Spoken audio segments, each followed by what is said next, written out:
हर 5 साल बाद इलेक्शंस होते हैं, लीडर्स के चेंज होने के चांसेस होते हैं, so it leads to political instability, political system हमारा स्टेबल नहीं रहता। Hello everyone, I am Bhavna Sania and I am back with the new video for class 9th and yes this is the last part of the chapter what is democracy, why democracy. इस chapter को हमने 3 parts में discuss किया है। Part 1 और part 2 का explanation का link नीचे डिस्क्रिप्शन बॉक्स में है।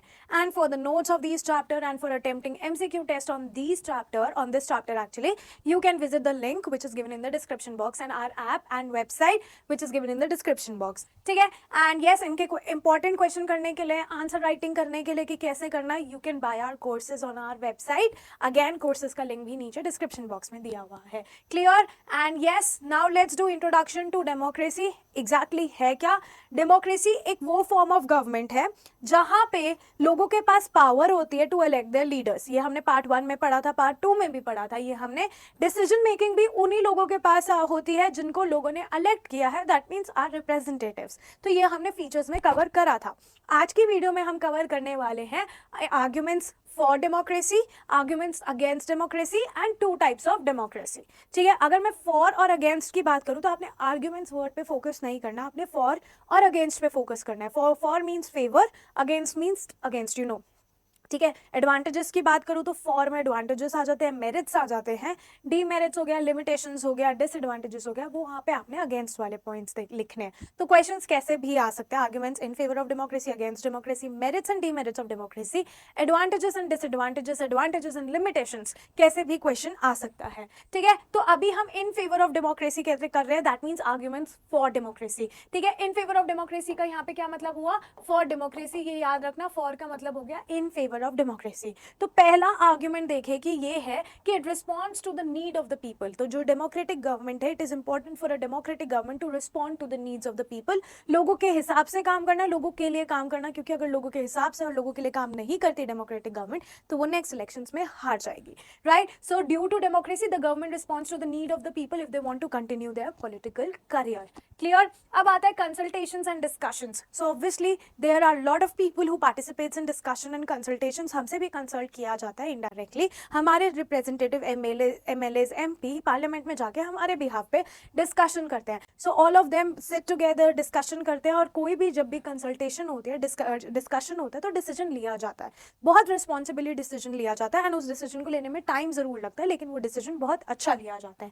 So number of people put their heads together in discussion two point out the mistakes in the system. It surely takes time but reduces the number of irresponsible decision after consultation. यही अगर मैं third की point की बात करूं, it is political equality, that everyone in a democratic country is equal. ठीक है, समझ आया? डेमोक्रेसी बेसिकली प्रोवाइड करता है a method to deal with the conflicts among the people या गवर्नमेंट एंड पीपल, या गवर्नमेंट एंड गवर्नमेंट, या government and people, कुछ भी हो सकता है। ठीक है, समझ आया या नहीं यार? डेमोक्रेसी में कोई भी परमानेंट लूजर नहीं है, कोई भी परमानेंट विनर नहीं है। So yes there is a political equality in our democratic country and yes it allows a correction as well. अगर हमें लगता है कि कोई भी कंट्री या कोई भी गवर्नमेंट हमारे हिसाब से नहीं चल रही है तो उस गवर्नमेंट को हम नेक्स्ट इलेक्शंस में ऑब्वियसली वोट नहीं करेंगे, तो वहाँ पे हमें मौका मिल जाता है अपनी मिस्टेक को सुधारने का। Clear? There is a space for public discussion if there is a problem in the system, either the rules have to be changed or rulers can be changed in the next elections. तो ये सारे points थे arguments for democracy में।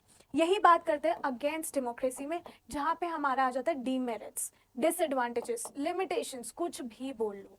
ठीक है, समझ आया? सो पहला डीमेरिट्स क्या है कि जो लीडर्स है they keep on changing after every 5 years। हर 5 साल बाद इलेक्शंस होते हैं, लीडर्स के चेंज होने के चांसेस होते हैं, so it leads to political instability, political system हमारा स्टेबल नहीं रहता। ठीक है, democracy is all about power play and competition. तो डेमोक्रेसी में इलेक्शंस हो रहे हैं and again it is competition, किसको पावर मिलेगी किसको नहीं मिलेगी, तो यहाँ पे कोई मोरालिटी नहीं होती है। ठीक है, consultation with so many people, इसमें क्या होता है, जब हम लोगों से इतना कंसल्ट करते हैं तो डिले हो जाता है इन डिसीजन मेकिंग, कभी कभी तो बहुत ही ज़्यादा डिले हो जाता है। And elected leaders do not know the best interest of the people. जो लीडर्स इलेक्ट हुए दे इतने एजुकेटेड नहीं होते, या इतना उन्हें लोगों के इंटरेस्ट के बारे में नहीं पता होता, and which again leads to the bad decision. And if I talk about democracy leads to corruption, democracy की वजह से करप्शन भी हो सकता है because it is based on electoral competition. Democracy is all about electoral competition, elections, and obviously वहाँ पे competition होता है, एंड जहाँ कॉम्पिटिशन होता है वहाँ पे करप्शन होता है। Clear? and yes, good people do not enter politics. These are the disadvantages of democratic country. Clear. अब देखो there are two types of democracy. एक होती है डायरेक्ट डेमोक्रेसी, एक होती है इनडायरेक्ट डेमोक्रेसी. डायरेक्ट डेमोक्रेसी में क्या होता है, पीपल खुद ही लॉ बनाते हैं, खुद ही पार्टिसिपेट करते हैं in the functioning of the government. And direct democracy is suitable for छोटी कंट्रीज, ठीक है, जहाँ पे पॉपुलेशन काफी कम है. Example Panchayati Raj system in village. यही मैं डायरेक्ट इनडायरेक्ट डेमोक्रेसी की बात करूँ, it is suitable for a diverse country like India. ठीक है, इसमें रिप्रेजेंटेटिव को इलेक्ट किया जाता है through elections. Representative take decision on our behalf, run the government on our behalf, and this type of country is suitable only for large countries with large population, example USA and India. तो I hope आपको ये भी समझ आया हो. Right, so now let's see the broader meaning of democracy. हमारा conclusion आ गया चैप्टर का जो हमने तीनों पार्ट्स में पढ़ा वो यहाँ पे हम पढ़ने वाले हैं. So it is a form of government in which rulers are elected by people, and rulers जो है, रिप्रेजेंटेटिव्स जो है, लोगों के हिसाब से चल रहा है. So we can say that it is people's rule. Okay, let me give you a case study of Syria, जो आपके एनसीईआरटी में है. सायरा एक छोटी सी कंट्री है वेस्ट एशिया में, and only one party system is there. ठीक है, एंड छोटी सी पार्टी है, वो ही वोट कर सकती है, मतलब आई मीन वो ही कंटेस्ट कर सकती है, वो ही सारे डिसीजन लेती है. So can you call it a democratic country? No, because there is a lack of choice. हमारे पास वैरायटी ही नहीं है किसी और को चूज करने की. Right, so what is the conclusion and takeaway of this chapter? No country is a perfect democracy, क्योंकि हमने डिसएडवांटेजेस भी पढ़े डेमोक्रेसी के. स्टिल जो नेशन है, they chose for democratic country, democratic government, because they want to adopt the minimum conditions of democracy and they try to save their country and strengthen their democratic institution. ठीक है, and modern day democracies are indirect democracy, जैसे हमारी country में indirect means representative हमारी तरफ से rule कर रहा है, because population is anyhow too large. Clear?